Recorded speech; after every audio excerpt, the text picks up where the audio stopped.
Hey, this is Steve Loomis with Walking That Mile.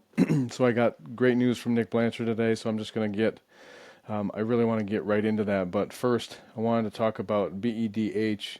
So the policy committee met. In my last video, you saw me talking about the ridiculousness, all the things that they were talking about, trying to get into the the new BEDH to amend it so that I guess so that they could get it through or whatever. I'm not sure exactly what their point was because they don't seem to understand the law, and so they uh, here's the here's the suggested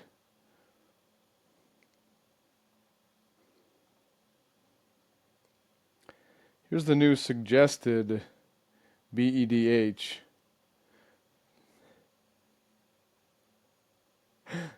that they went through here. So they have actually made it longer, and they've put more stuff in here that you can't say in front of them. Okay, all the red obviously is adjusted, so they crossed out some stuff there, made it a little bit more simple there. And you go through, you can read this yourself. I'll attach it to the in the comment section or in the body or whatever of the video here. But what I wanted to emphasize were, first of all, they added a section here, so they had to even bump this up. So they had to sneak in a G, and so then it was HIJKL now. They've added one, but look at this freaking section here. Look at section I. All the things you can't talk about: evaluations, discipline, demotion, resignation, dismissal of an employee, complaint, investigation, hearing of charges. Um, None of that will be allowed, which is ridiculous. This isn't going to fly, but for whatever reason, I guess that's what they thought that they could get away with. So they are trying to go forward with that. Now, what's really cool is that a group by the name of, they go by FIRE, the acronym FIRE, Foundation for Individual Rights and Expression. Let me share this if I can.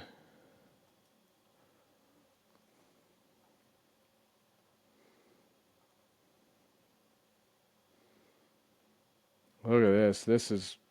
This is cool.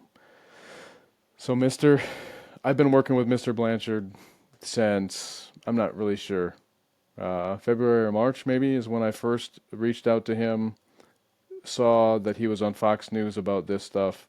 And I know that it's not just Nick, so I don't want to say that it's just Nick who has been pushing this. A lot of people have been working towards this, fighting, going to the meetings even though they're getting shut down by Muffy.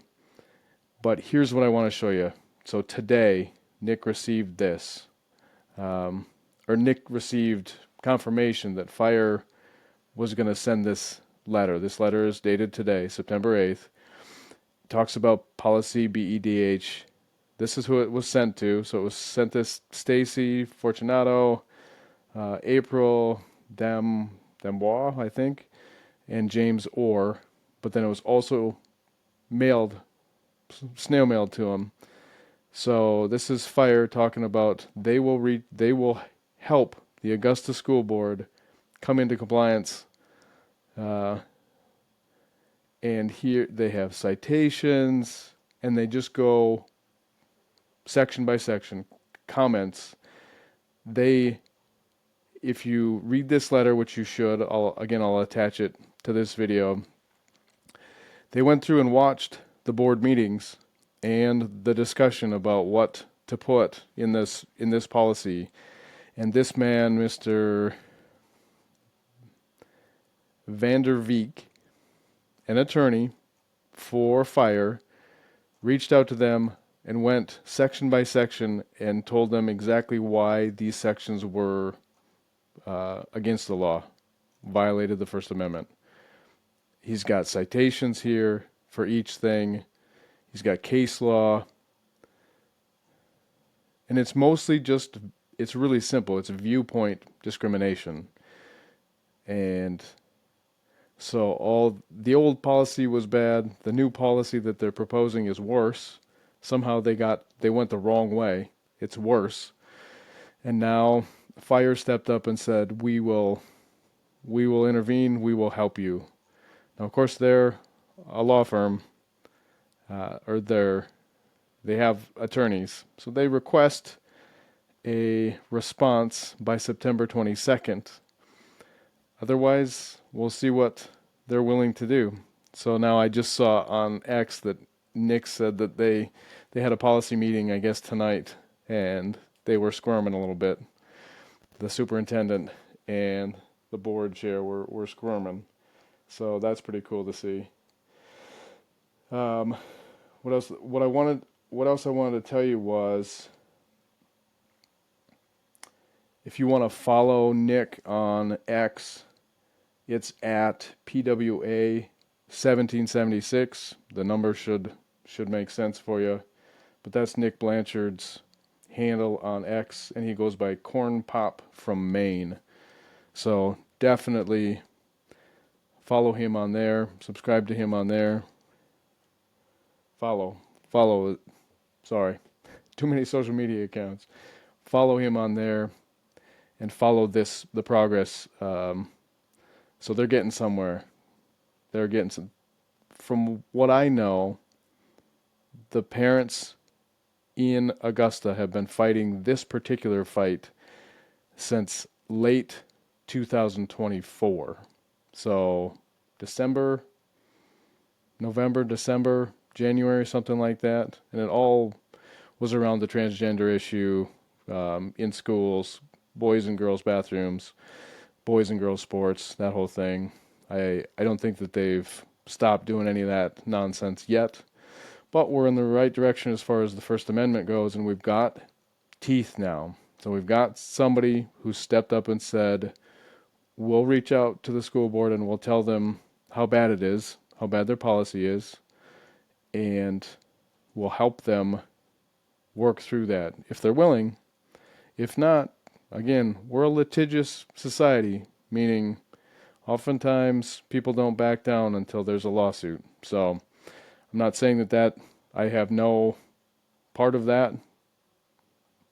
I'm not in on any discussions or anything like that. I'm an outside observer. I'm half the country away from here, but this was so important that I had to start doing my own little bit about it, just getting out the word of what these parents are going through in Maine, fighting this school board tooth and nail, and it looks like they're clawing back a little bit here. So that's great. Anyway, I just wanted to share that. I'll link the suggested BEDH, and I'll also link this letter for you to peruse. But Augusta, Maine, the school board, the parents have taken the fight to the school board, and the parents are making headway. So I'm grateful to see that. Anyway, this is Steve Loomis with Walking That Mile. Thanks.